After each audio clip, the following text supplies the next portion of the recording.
భారత్ 180 న్యూస్కి స్వాగతం.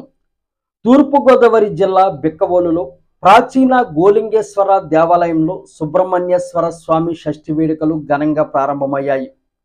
తెల్లవారుజామున తీర్థపు బిందె సేవతో ఉత్సవాలు మొదలయ్యాయి. నేటి నుండి 7 రోజుల పాటు ఈ ఉత్సవాలు జరగనున్నాయి.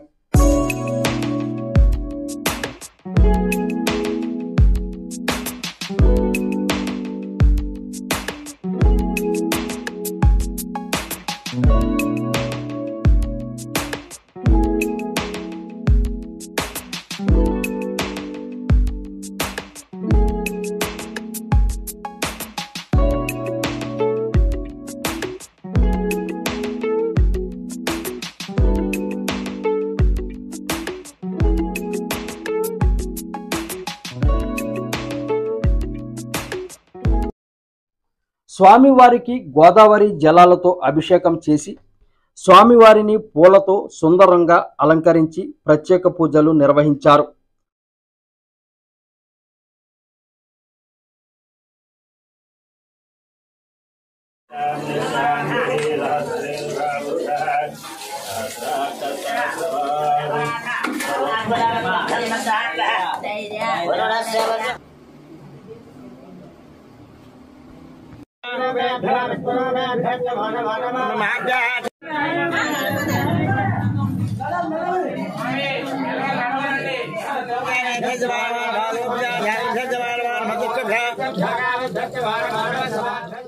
అనంతరం స్వామివారి దర్శనానికి భక్తులను అనుమతించారు. సుమారు 1100 సంవత్సరాల చరిత్ర కలిగిన అతి ప్రాచీన శైవ క్షేత్రాలలో బిక్కవోలు గోలింగేశ్వర దేవాలయం ఒకటి. షష్ఠి ఉత్సవాలు అంటే ఆంధ్రప్రదేశ్ రాష్ట్రంలో ప్రసిద్ధి చెందిన ప్రాంతాలలో మొదటిదిగా బిక్కవోలు గ్రామాన్ని చెబుతారు. ఇక్కడ ప్రత్యేకత ఏమిటంటే సంతానం లేని దంపతులు షష్ఠి ముందు రోజు ఆలయానికి చేరుకుని తలస్నానం ఆచరించి గుడి వెనక ఆవరణలో నిద్రిస్తారు. తెల్లవారుజామున స్వామివారికి అభిషేకం అనంతరం మహిళలు స్వామివారి పుట్టపై వేసిన చీరను కట్టుకొని స్వామివారిని దర్శించుకుంటారు. ఇలా చేస్తే సంతానం లేని దంపతులకు సంతానం కలుగుతుందని ఇక్కడి వారి విశ్వాసం. సంతానం కలిగిన తరువాత ఆ దంపతులు షష్ఠి రోజున వచ్చి స్వామివారికి మొక్కులు చెల్లించుకోవడం ఇక్కడ ఆనవాయితీగా వస్తుంది.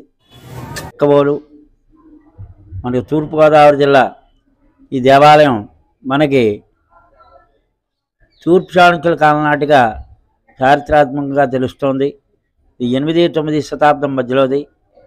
ఇక్కడ కుమార సుబ్రహ్మణ్యేశ్వర స్వామి వారు ఆలయానికి దక్షిణ భాగంగా ఉండడం అత్యంత ప్రాధాన్యత చెందుతోంది.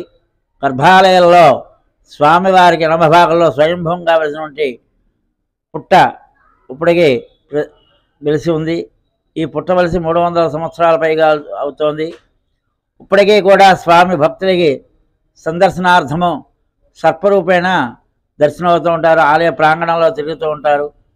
అలాగే ఇక్కడ ఈ స్వామికి ప్రతి సంవత్సరము కూడా మార్గశిర శుద్ధ షష్ఠి లగాయతు మార్గశిర శుద్ధ ద్వాదశి వరకు అంటే 6 రోజుల పాటు ఈ యొక్క ఉత్సవాల కార్యక్రమాలు జరుగుతూ ఉంటాయి. ఈయన బ్రహ్మచారి ఉండటం చేత ఇక్కడ స్మార్త ఆగమమ ప్రకారంగా ఇక్కడ కుమార సుబ్రహ్మణ్యేశ్వర స్వామి షష్ఠి మహోత్సవాలు నిర్వహించడం జరుగుతోంది. ఈ షష్ఠి ముందు రోజు రాత్రికి ఇతర గ్రామాలు ఇతర రాష్ట్రాల నుంచి కూడా స్త్రీలు వేల సంఖ్యలో వచ్చి ఉంటారు.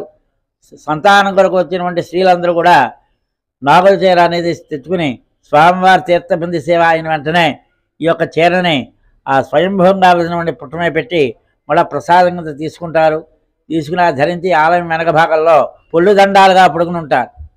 ఆ పడుకునేటప్పుడు వారికి అత్యంత శుభస్థానంగా పడుకుని ఉండడం చేత వారికి గోవులు కానీ దేవతలు కానీ పుష్పాలు కానీ ఋషులు కానీ బ్రాహ్మణులు కానీ ఎవరైనా స్వప్నంలో వచ్చినట్టయితే వారికి తప్పనిసరిగా సంతానం కలుగుతుంది అని సంసిద్ధంగా చెప్పబడుతోంది. అలాగే భక్తులుగా అనేక కారణాలు తీనివారు కూడా ఉన్నారు. వాళ్ళు ఇక్కడికి వచ్చి నామకరణం, అన్నప్రాసన, అక్షర స్వీకారం కూడా చేయించుకుంటూ ఉంటారు.